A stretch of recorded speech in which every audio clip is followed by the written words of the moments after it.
Oh, hi. IDS 302. Get that shut off before the YouTube doesn't let me post this. Well, hi, it's a Saturday. This video is going out to both my B and C session classes. Come on, bring it. Let's see. Just scored the step 4 papers. I think there was about 60 altogether, maybe. I believe if I put the two classes together, I think the average score was about 80%. Okay. Um, that as an average is fairly low. Okay. And that, it just depends. So then, some of this comes down to me. So I want to go over this with you, some of the common mistakes I saw, some head scratchers, some maybe not. Um, just watch the fan, get hypnotized. So let's look at the instructions first, okay? Okay, to complete Tanner Step 4, you'll need to critically analyze common interdisciplinary insights and patterns of connection. This will be done through assimilating the various research utilized in Step 3. Dig into it, blah, blah, blah.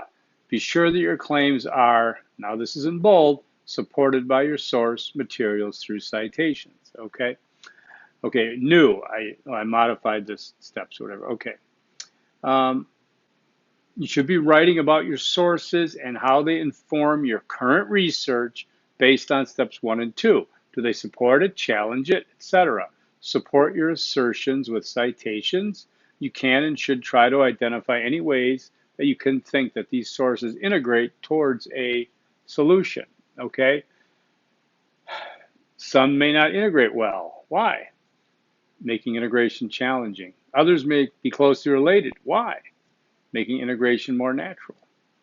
You should introduce a hypothesis at the beginning to set the table in terms of what you as the current researcher believe your data may show reveal at the end of the study. I hope this helps. If something's still confusing, let me know, blah, blah, blah. Okay, so here is the rest of it. Paper guide, recommended sections in bold, hypothesis and assumptions, half page, review of previous research, 1 page. Going to have to read some of those and take notes. Analysis, half page. Analysis of common disciplinary insights and patterns of connection. How does a previous inform the hypothesis and assumptions? Okay. Think about what you did and what you submitted and how closely it followed that. Let's go over some things. I have a whole long laundry list here, and I don't have them really in a bunch of an order, so we'll touch on them. Paragraph indents, let's start there, okay? You know that tab button right there, right? When you tab that, hit that on a Word doc, it automatically makes a paragraph indent. So you don't have 2 spaces, you don't have 10 spaces, you don't have different spaces on each paragraph. It's not creative writing in that sense. Tab it, okay? The sections, recommended sections, hypotheses and assumptions, review of previous research and analysis. Pro tip, if your instructor advises, recommends that you do something, guess what you should do? You should do it. I got to admit, I was shocked at the amount of students, the number of students that did not put any sections in there. They thought it was just, I guess, sections that I needed to parse, okay, as opposed to subsections, which I described on video and in Zoom class, depending on who you're with. I described, okay, left margin hypothesis and assumption, do it. Left margin review of previous research, do it. Left margin analysis, do it. Okay? I saw way too many that didn't use the sections. I don't know how I could have emphasized it more without sounding, ridiculous. All right? Okay, talking about the connected to the current research. I mentioned it here more than once. I've talked about it on video. You need to connect previous research with the current research. Many of you just took your annotated bibliographies and slapped it in this middle section. You didn't talk about your current research, how they connected. You just didn't, okay? All right? You didn't connect it. And the analysis, you didn't give me common disciplinary insights and patterns of connection. Huge pro tip, number 2, which I'm assuming at this level you would know, and I'm sorry, because again, assuming. Speaking of assuming. If the section is hypothesis and assumptions, and you have hypothesis and assumptions up there, the words hypothesis and assumption should be somewhere in that section, because that's what it's on. Many of you did not even mention a hypothesis or an assumption in your hypothesis and assumption sections. It's puzzling, because if you leave me the breadcrumbs, I will find them. If you make me kind of decode it on my special decoder ring, I'm not gonna, because you're not being obvious about what an assumption is, which we talked about, what its hypothesis is in your paper, okay? If in the analysis is an analysis of common interdisciplinary insights and patterns of connection, those words should be used somewhere to demonstrate, to show that you're demonstrating common disciplinary insights and patterns of connection, or conversely, no patterns of connection, no common disciplinary insights. I got none of that in a majority of papers, okay? This is the instructions right here. Formatting, okay, only Word docs. Thank you, everybody turned it in Word. Times New Roman 12-point font. I saw many papers that the font changed, the size changed, font was different in the bibliography, blah, blah, blah, okay? Double line spaced. Again, there's gaps, random gaps, uneven gap, line gaps, skips. Citations and sources, source lists, and APA only.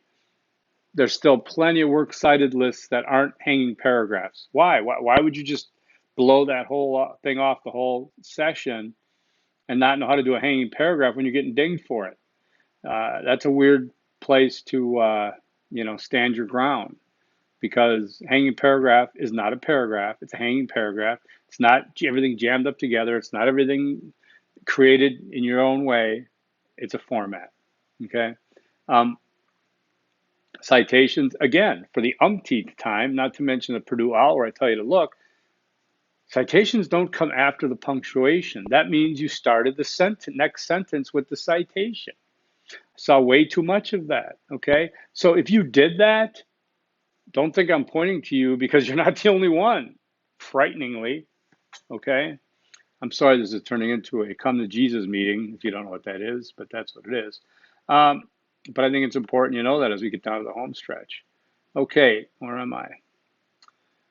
For your sources, many of you just looked at 2 different sources in your paper. Step 4, how is that even possible?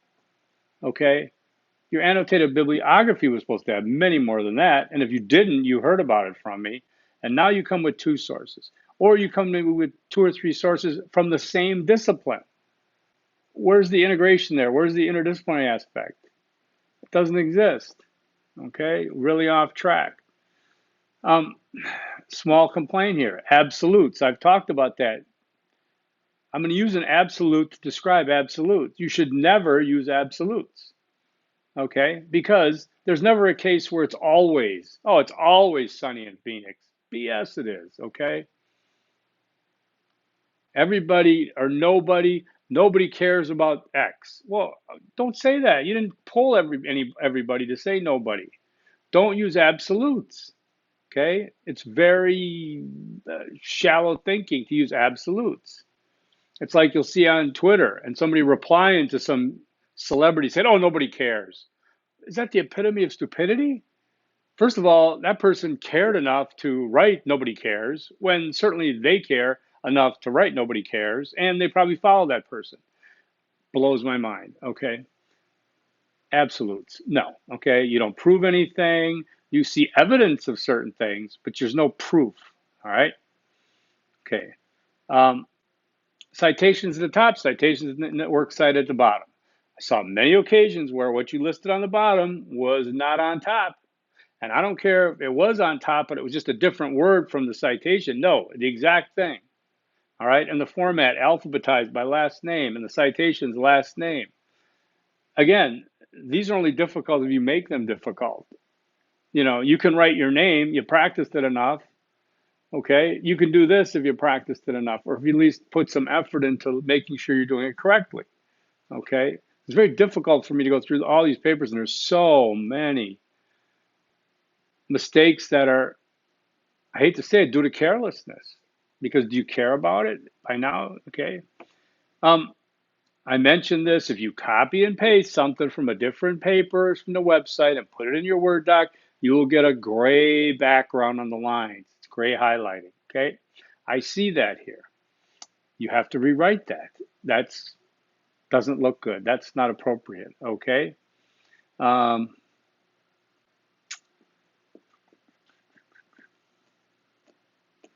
line gaps in the works cited. I talked about that. It's hanging paragraph. I specifically said there are no line gaps between entries in a works cited page. Yet I'm getting line gaps in a works cited page. Works cited is not titled, or it's titled work cited, which is singular, so works cited, or it could be bibliography or references. I have no problem with those. But there's either no title or it's not on the right page. Now I give a break if it's hanging up by one line or something until it bleeds another page. That happens uploading. When your bibliography starts right underneath your paper, or it starts a couple lines after that, and there's no indication that there was even a page break near there, then that's carelessness again, okay? And it's got to be better, all right? Capitalizing. This one, I'm sorry. I pulled my hair out, but I didn't have any. So I called one of my colleagues to have him let me pull his hair out. All right. Okay. Marijuana is not a proper noun. Okay. Some of you, and I'm pointing, there's a lot of marijuana people here. God, don't get me off on the pun on that one. But doing marijuana, and during your paper, you capitalize it, then you don't capitalize it. Then you capitalize it, then you don't capitalize it. Well, which one is it? Well, it should not be capitalized anyways. Let's start the sentence. All right. It's not a proper noun. All right. You're picking and choosing. So many of you are still capitalizing the word discipline. Please stop. Discipline is just a common noun. All right. It's not discipline. It's a common noun. Chemistry is a discipline. When used that way, it's a discipline. It's capital C. Political science, when it's a discipline, is capital P, capital S, which, by the way, does not mean it's capital P, small s. And any other two-word discipline, if you're using it as discipline, you capitalize both, not just one, okay? And I'm sorry, it's really just blowing my mind because I feel it's so basic that it has to be carelessness. It's a lack of proofreading.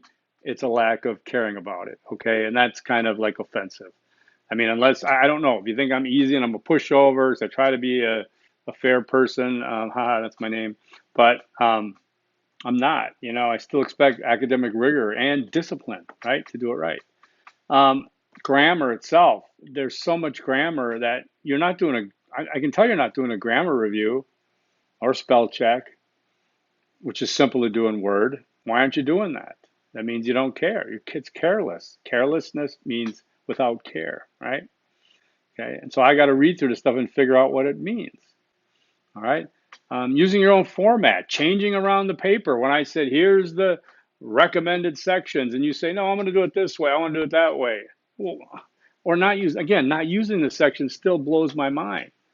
Did you think that I meant optional sections, or did you think that I meant here's a guide of how to write it? I mean, why are you overthinking it? It's bold. Make it a section. Make it a section. Make it a section. I talked about this on Zoom, and I talked about it on the last video. Okay, so there's no reason that was not clear. Okay, when you're citing an author, John Smith. Hey, John Smith says climate's going to kill us all. Climate change will kill us all. Who the heck is John Smith, and why do we care? Who is he? Who is she? Who? Why do we care? When you name a name, Jimmy Shoeshine said in his last research report, well, who is that? Why do we care? It's like, is he the head of the UFO, abductee group, or is he, or is he the chair at Harvard University, sustainability school? Can't just name a name. We need to know who it is, okay? And there should be a year in every in-text citation. It should have a year, all right? We need credentials. We need to have citations, okay? Again, and I posted those sample papers. I know I probably did that a lot when you guys are already getting through this thing, but I'd like you to look at them and see what kind of effort is obvious from those papers uh, to do the work, right? For the work. So now, step 5, it's a coming. It will be due next week, and I'm looking. My instructions. Okay, they're pretty extensive. I hope you've looked at them. If there's something you can't see, like attachment, you need to let me know. Because if you think you're going to sit back and say, I never got to see the attachment, so what am I supposed to do?